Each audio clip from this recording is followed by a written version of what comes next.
All right, let's go. Hello, everyone. Welcome to ADC Sports Dallas Primetime. Thank you for joining me this Wednesday night. We are so close to finishing and ending the regular season. Week 18 is upon us. The Cowboys play on Saturday night. Today, we'll talk about 5 things. I am calling it the Cowboys Playoff Resolutions. 5 wishes that I have for the Cowboys offense when we get into the playoffs. It has been a struggling unit. We'll talk about it all. We'll talk about 5 things that I would like to see from this Cowboys offense moving forward. We will also talk a little bit about Micah Parsons situations, the news going around, and we'll talk about one cool thing as every Wednesday night. So thank you for being with me tonight. Thank you for being with me. Make sure you hit the like button. Make sure you share the show. If you're watching on Facebook, YouTube, or Twitter, let your friends know about ADC Sports Dallas Primetime. Thank you for being here. I am seeing a very active chat. Thank you for being here. What is up, YouTube audience? Tom down his burner account saying COVID wears a mask around Micah. And I know that people are going to be a little bit maybe upset about, I think it was Amari Cooper and CeeDee Lamb sitting sidelines in that. I believe it's the Mavericks game, if I'm not mistaken, and they're not wearing a mask either. So Micah Parsons placed in the COVID-19 list. Far from ideal, of course, but at least it didn't happen next week, right? At least it is still week 18 we're talking about. Maybe Micah was even going to get some rest regardless. Hopefully the linebacker is okay, and hopefully there are not more COVID cases coming the Cowboys' way. We'll talk about that as well. Thank you to Charlene Evans. What is up? Hey, Barrel Killer, thank you for your comment. Thank you for your donation. Mauricio, I feel like we are on a death row, waiting to be executed in about a week and a half. Cheer me up. Hey, I think, listen, look at the rest of the NFC teams. I know that the Cowboys, I wouldn't place them as a top 2 favorite in the NFC. I would not do that. Definitely not. But I would divide I would divide the NFC into various tiers maybe. And I would put in the tier of favorites, I would put only the Packers and the Buccaneers. And then I would put maybe the Cowboys and the Rams in the follow-up tier. And then I really don't know where the rest of them fall. Maybe we need to give some respect to the Cardinals. Maybe we need to put them in that tier as well.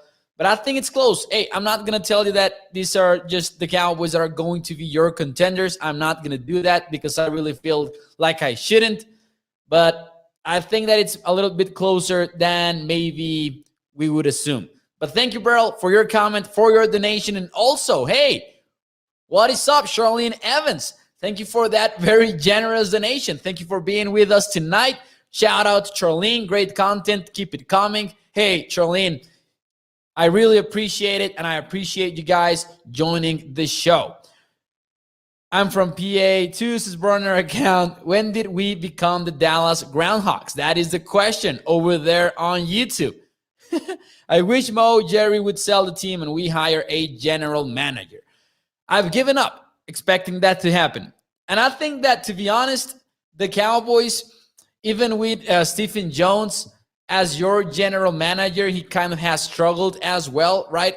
Like in some aspects, because let's be fair, the Cowboys have been pretty good drafting. I think that the Cowboys drafts in recent years have actually been a bright spot for the franchise. Burner account, thank you for your comment and for your donation as well. Mo, we are one of 3 NFC teams that has not made a conference championship game since 1996. The other 2 are the Lions and the Washington football team. What did these 3 teams have in common? And I would assume that burner account is trying to get, and thank you for your comment and your donation. I would assume that burner account maybe means, of course, the owners, right? And the fact that they have owners that are constantly involved in controversies, maybe among the fan base, right? That's what I would assume. Shed ownership. That is burner account giving the answer right there over at YouTube. Also, what is up to the Facebook audience? Kenneth Fraser, good evening. Jessica as well. Finally, LOL, good evening. Peter Rizzo over at Facebook as well. Thank you guys for your comments and for your donations over at the YouTube side. Let's get it going. I'm going to skip the video intro for now. Let's start the show officially. Welcome to ADC Sports Dallas Primetime. I'm Mauricio Rodríguez, streaming with you live every Sunday through Thursday night at 8 p.m. Central here on Dallas On Demand Sports Talk Network. For a lot more Cowboys content and Mavericks content, make sure you check out adcsports.com/Dallas. Interesting Wednesday, by the way. There were some comments on what Amari Cooper had to say, and I wanted to start the show off by that. Do you believe that Amari Cooper's quotes on getting the vault, because he kind of followed up with them today with the press, do you believe that his comments are something or nothing to worry about? Because I've seen all kind of takes revolving around Amari Cooper's quotes. Coop has been saying that, and he said something along the lines of, I can just do what I can do when I get the targets. Like, that's what's in my control. And increasing the number of targets for me is out of my control. Something like that. He, of course, wants to get the ball more often, as any number one wide receiver in just about any team maybe feels, even if privately. But I've seen some people maybe speculate on whether this is similar to a Scott Linehan, Des Bryant kind of thing when it happened a few years ago with this same Dallas Cowboys team. So I've seen all kinds of takes, and I don't know. To me, it's more close to nothing than it is to something. I think that Amari Cooper is trying to send a message to maybe Kellen Moore, to maybe Dak Prescott, that, hey, I want the vault more, I want to contribute more, and I want to be put in a position to be able to do so. But I don't think we should worry about it like we did with the Des Bryant, Scott Linehan thing. I don't think this is in a toxic kind of way, maybe within the locker room. I think this is just Amari Cooper being frustrated, as every other player in this offense might be feeling right now, because they're not getting the results that they wanted to get. September, October, they were a top 3 offense in the NFL, just about by any measure that you chose. Since then, they have become the number 13 offense in EPA per play in terms of efficiency. So kind of wondering, what did you guys feel about this? Quotes on getting more often the ball. Is it something or nothing to worry about? Burner account says something. This team loves excuses. And I don't even think that it's about Amari Cooper making an excuse. I think it's more about maybe getting worried about him saying this publicly, which I'm not. Again, I think that I am leaning towards the nothing side of things, because I think that he wants the ball, but I'm not worried about him going out there in public and saying it. Clayton, what is up? He has smashed the like button. Thank you, Clayton. And thank you, guys. Please do so. Make sure you hit the like button. And hey, that helps us get this show in front of more Cowboys fans, and we can grow the Cowboys community over here. Now, Burl brings up a good point. He doesn't talk much. Maybe they should listen to him. I absolutely think, by the way, that the Cowboys definitely 100% should be trying to get the ball more often to Amari Cooper, because he's a big-time playmaker. He deserves that football. Stevie Mack says something. It's basically turning into a Linehan situation again, which is where I disagree, but I understand the feeling. Kenneth Fraser goes with nothing, really. Stacy says Cooper is a number 1 receiver, and it should go through him. Dak just panics when he gets the ball. I disagree with that last part of the comment, but hey, I agree with Stacy. He's the number 1 wide receiver, and the offense should go through him a lot of the time. Shane Carter says, why would you pay $20 million for a Ferrari if you're just going to use it to take the kids to school? Shout out to Shane Carter, ADC Sports writer, covering the Cowboys as well. Peter goes with nothing. Team says nothing. Les says, is the offense staggering because Dak or the O-line? And I think it wouldn't be fair to put it 100% of any of these two parties. But I would say that it is mostly maybe, I feel like right now it is, I don't want to say play calling. I don't want this to sound like I'm making excuses for the players, because I believe that they're not executing as they should either. But right now, my biggest frustrations with this Cowboys offense come from the coaching side. But I'm also very frustrated with execution. And that includes Dak Prescott, and that includes the receivers, and that includes sometimes even the running backs. I'm not going to lie to you guys. But I would say that I would put Dak Prescott low on that list, or at least lower than most. Which brings us to the topic of tonight's show.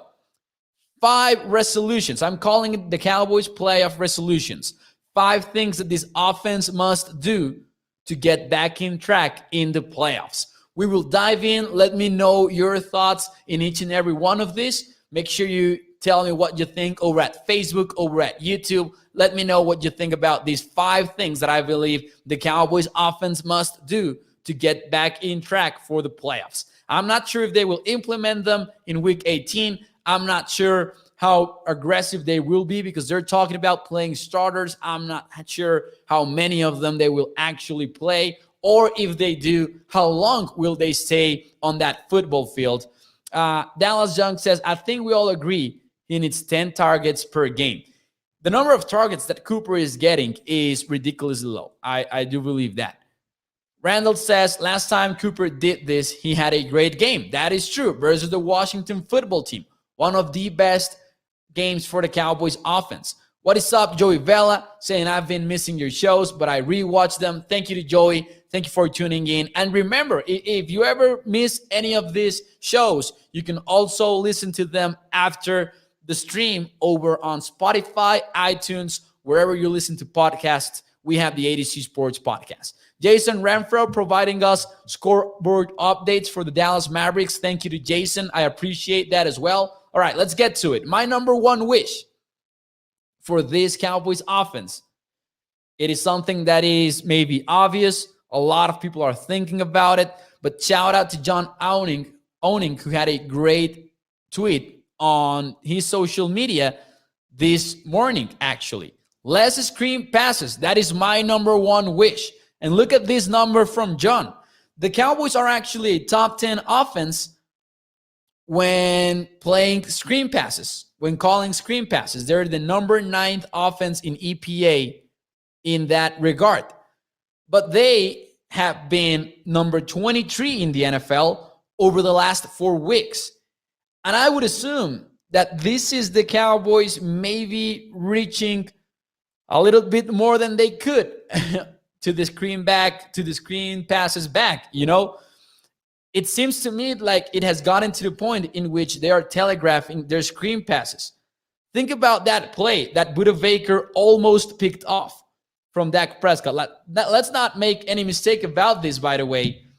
Budda Baker literally didn't pick off Dak Prescott on that screen pass because he overran the ball. Like, he read that play so well that when the ball hits his hands, Budda Baker is way past it. And that is why he couldn't keep the interception. They're telegraphing these plays, I believe. I would like to see less of them. And I actually asked John about this. I'm trying to find his response. But so I'm going to show you the numbers once again. Over the last 4 weeks, the Cowboys ranked 23rd in EPA, and they have been successful in only 20% of their screen passes attempts. That ranks 31st in the NFL. And man, that is a very low number.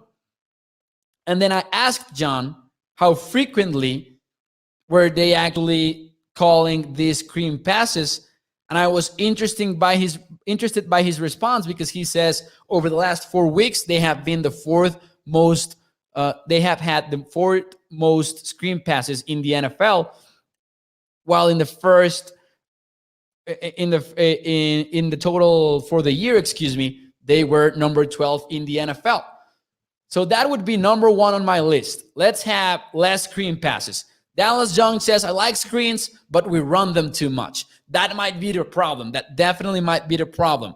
And hey, I loved some of the concepts that Kellen Moore has liked to use.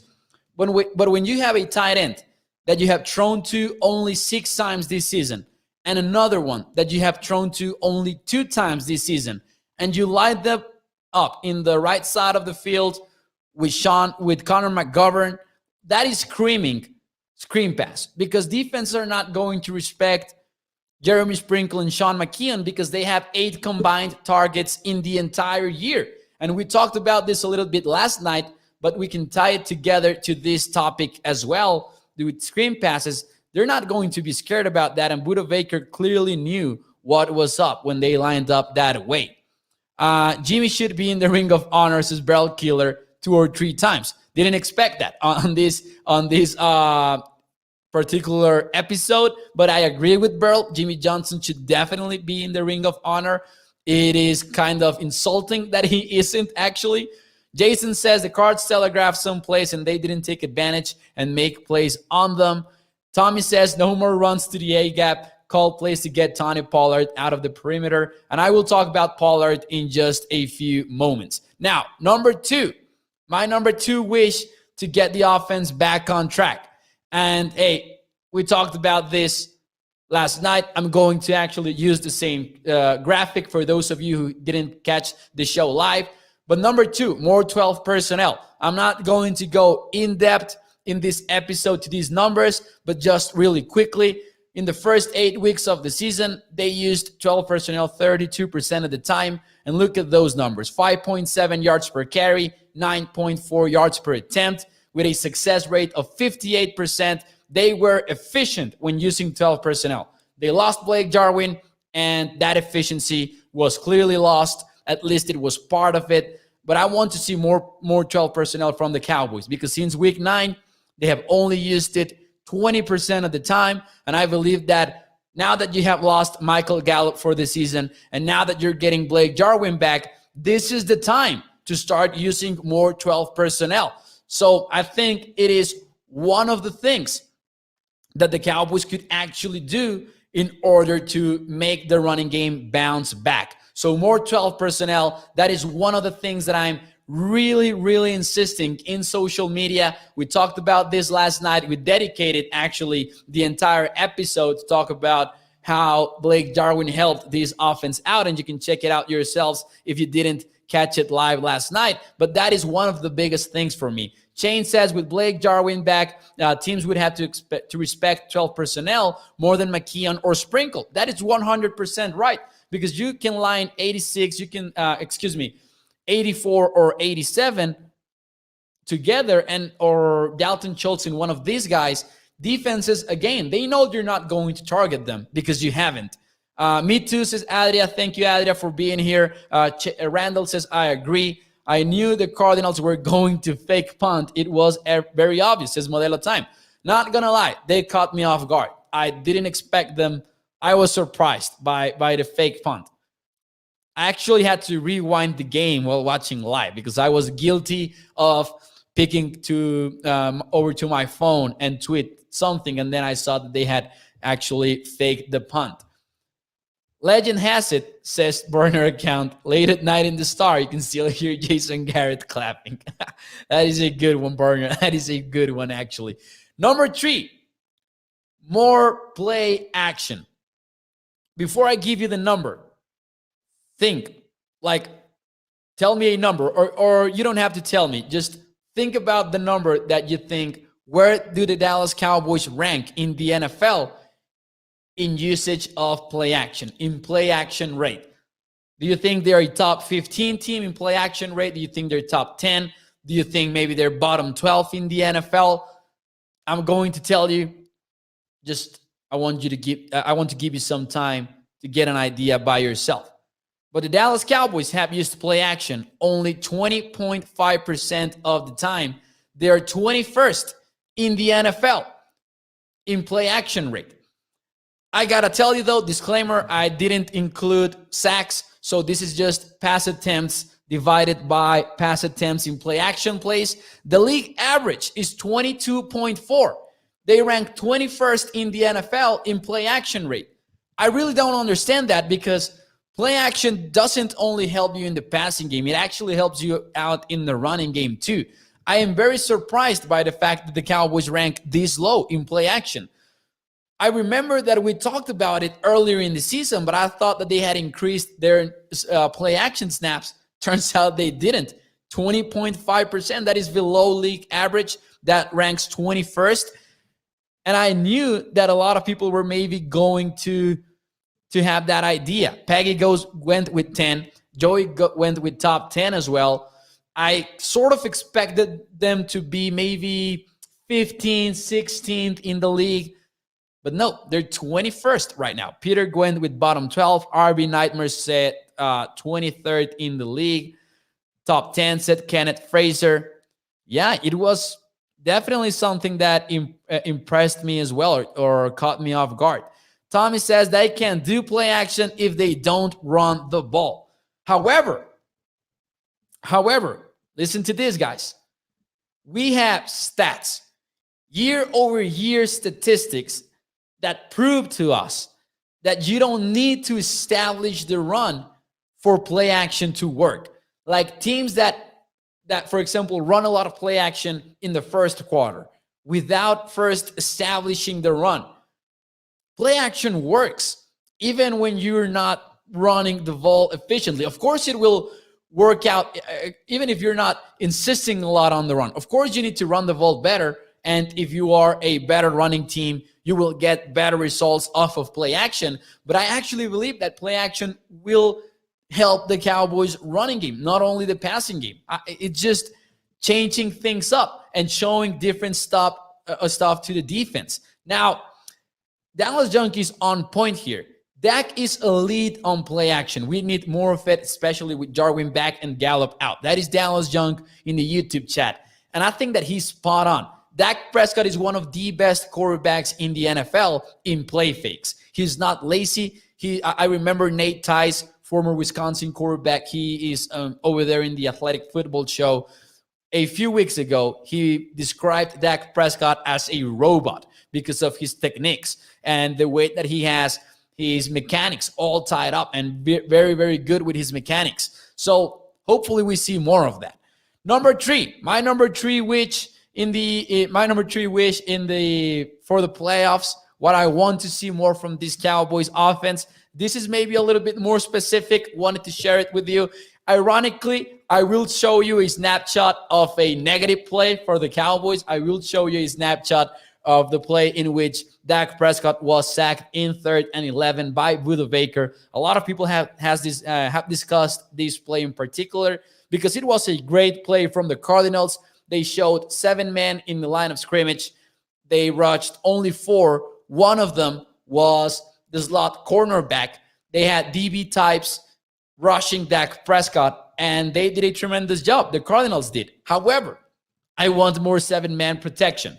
This is the play that I'm talking about. This ended up being a Budda Baker sack. He was isolated with Tony Pollard, and Pollard didn't stand a chance versus Budda Baker.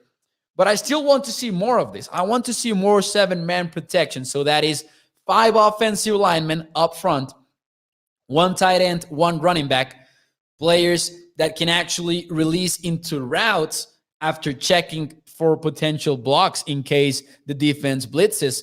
But this opens up a lot of interesting passing concepts for the Cowboys offense.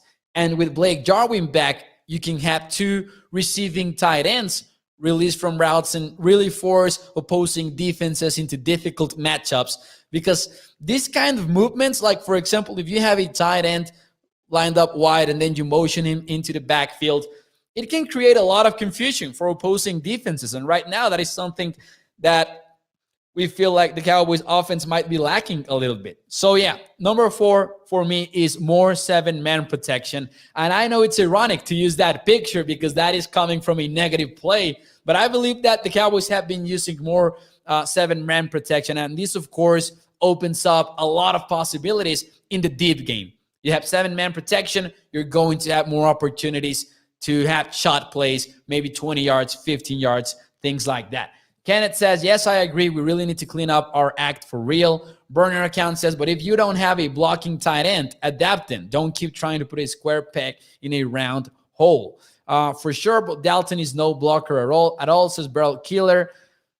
Dallas Junk says, when were y'all going to tell me Jaron Kearse is on the injury report and might not play? He's dealing with a hamstring injury. We're going to get to that, actually. We are. No linebackers. I know we think of Jaron Kearse as a safety, but he's a linebacker type too. So we'll get to that. Don't worry. But first, number 5, and this is just a quick one because we have discussed it plenty of times already. But simply more Tony Pollard. Bob Storm from The Athletic put out an interesting stat a few days ago, and I'm going to break your hearts here. But the Cowboys are 32nd. 32nd. I'm not talking about bottom 12. I'm talking about bottom 1. 32nd, the worst team in the NFL in yards per carry in first down. That is your Cowboys offense, ladies and gentlemen. The team that has Zach Martin, Lyle Collins, most recently, they got Tyron Smith back. You have Ezekiel Elliott. You have Tony Pollard, Dak Prescott, even like a passing attack that defenses should kind of fear. And still, the Cowboys rank 32nd in rushing yards per attempt in first down.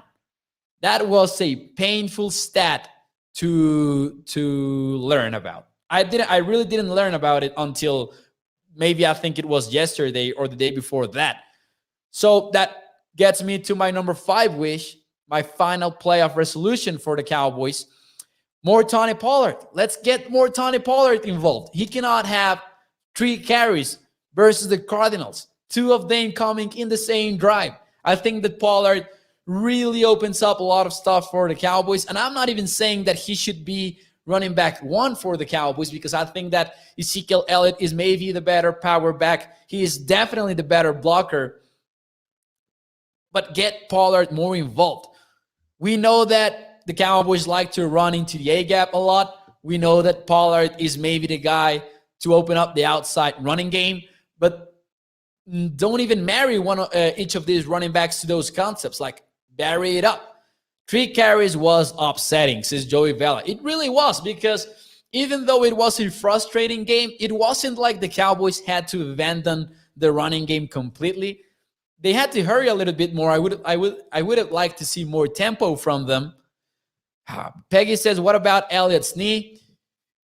Yeah, that's part of it too. He has been dealing with that knee injury. He has been a full participant in practice this week. Tony Pollard, by the way, has been in the injury report too, a foot injury. So maybe week 18 versus the Eagles is a Corey Clement second half. We'll see about that. Pollard should be the running back 1, says Tommy. And I know that's like an ongoing debate maybe among Cowboys Nation. But even if you don't make him the running back 1, get him more involved. Maybe get closer to 50-50, a 50-50 split in running back carries. Burner account says, why is Pollard not starting? And tell me it's not Jerry getting in the way. Here's my take on Tony Pollard, to be honest. I think that he's a great running back. I think he's not starting because I believe Ezekiel Elliott is the most patient running back between these two. I believe that Pollard sometimes when running inside can get a little bit impatient maybe. And Ezekiel Elliott has better vision, and he's clearly the better blocker. I know that I know we're frustrated with 6 results. I don't think that the Cowboys offense is better off with Tony Pollard maybe being running back 1 in its entirety. I think they are better off with a 50-50 split, to be honest. However, then there's this. Ryan says, let's not fool anyone. Pollard is the better back overall, breaks more tackles, makes more people miss. That might be true too. But Zeke is better in pass protection. Zeke has better vision, and I would say that he is more patient. Elliott is doing better with that knee braces, Kenneth Frazier. That is true as well. But anyways, let's move on. Just a quick update that I wanted to give you guys in the news before we get to one cool thing. For those of you who are new, we every Wednesday night, we have one cool thing in which I share my one cool thing. You guys share yours. It can be something personal, something from your family, something from your work, something professional, whatever you want to share with us. We'll get into that in a few moments. But before, just a quick news update regarding the Dallas Cowboys. Micah Parsons placed in the COVID-19 list. His status is in doubt versus the Eagles. Don't be surprised if he is declared out pretty soon. We'll see. Jaron Kears also dealing with an injury. This puts the Cowboys in quite a bit of a rough spot because Keanu Neal is being activated from the COVID-19 list. But who is going to play linebacker for the Cowboys? They're running out of linebackers. I believe before Keanu Neal's activation today, you only had Parsons in the 53-man roster, Van Der Esch, and Luke Gifford. So we might see a lot of backup defenders this Saturday versus the Eagles. I don't know if we will see a lot of backups on offense, but I believe that we will see a lot of backups on defense. And don't be surprised if the Cowboys reach over to the practice squad, try to bring up some linebackers, and try to get some bodies to finish out the season. More than anything, because the Eagles are not likely to play starters. So I'm kind of expecting the starters to play in the first quarter, in the second quarter, maybe the entire first half. Maybe they're pulled out earlier. Like if you have 2 successful drives on offense, I believe that they're just going to pull the starters back and just mass up the backups, right? They can activate Bond from the practice squad. That is 100% what I would expect. Dallas Junksons play Gifford versus the Eagles and see what he's got. It sucks that Jabril Cox is injured. It really does suck. Like, this would have been the perfect time to see that 4th-round rookie linebacker that we were all very excited about. Joey Bella says, Michael, think I finally got to catch you live this week. Shout out to Joey. Thank you for being here in the chat. So, let's go. What is your one cool thing of the week? Let me know in the chat, whether it is something personal, something professional, something from your family. What is your one cool thing of the week? I usually do this, and I'm doing it again this week. I'm going to cheat a little bit, and I'm going to share 2 cool things. What is your one cool thing of the week? Some of these comments, man. Some of these comments. Mo with the neck roll and A paint. Take the mic, Mo. Let's go. I can yell. That is like if I had one skill set that I could maybe show off by playing Mike linebacker, it would be just me yelling out loud and making noise. And that is maybe my one skill that I could share from a Mike linebacker spot. Kenneth Fraser says, my one cool thing is being able to be here live with you, Mauricio, and discussing our football team. Thank you to Kenneth Fraser. $99 from Charlene Evans is pretty cool, Mo. That is definitely like the number one cool thing. I'm actually going to say 3. My number one cool thing is that, but also Barrel Killer's donation and, of course, Burner Accounts donation as well. Thank you, guys, and thank you for being here always in this show. Let's see here. Julian Webb says, I am excited to see how Dak plays in the cold weather because he struggles to throw the ball in the cold weather. Some of his worst games have come in cold weathers. Peggy says, my one cool thing, not getting COVID-19 from MT patients. That definitely is cool. That definitely is a win. AJ Torres says, son back in school tomorrow, sleeping time. Peter Rizzo says, my grandson, who is 4, is spending the week with Papa and Nana. Hey, that is cool. Definitely is. My one cool thing is the Maps are beating Golden State. Burner account. My one cool thing is I am thankful I got to see Dallas win a title in my life. Here we go. My one cool thing is, and I'm going to start with this one. I really need to start with this one. This is from Twitter, and I found it. Some of you follow Matt Owen. He is a contributor for Cowboys Wire, data scientist, really tweets out some interesting stats. I recommend you follow him. But man, this tweet made my day this morning. This is his son, and this is what Matt Owen tweeted out. I'm going to read it for the podcast audience as well. Last year, my 6-year-old broke his leg at football practice a few days before Dak's injury. He said that Dak and him were going to heal together. This year, he moved to middle linebacker and helped his team on a playoff run. Today, he got his first Dak Prescott t-shirt. How about that story, man? Like, that is one of those things that really reminds you what sports are all about.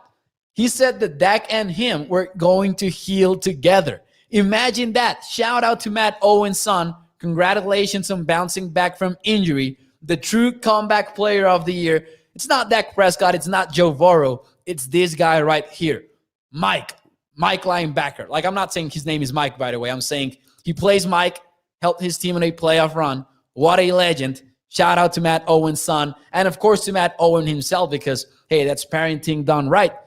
Shout out to him. And you can follow him at Professor O's _NFL. That definitely, we had to share that. I had to reach out to Matt Owen and tell him, like, hey, I need to share this with the Primetime audience on the One Cool Thing segment. And I will also share with you one ADC Sports Cool Thing. This tweet came out on Sunday before the games. ADC Sports in general, not like the Dallas side only, but the Nashville area side and the Kansas City side as well. 14 million website hits in 2021.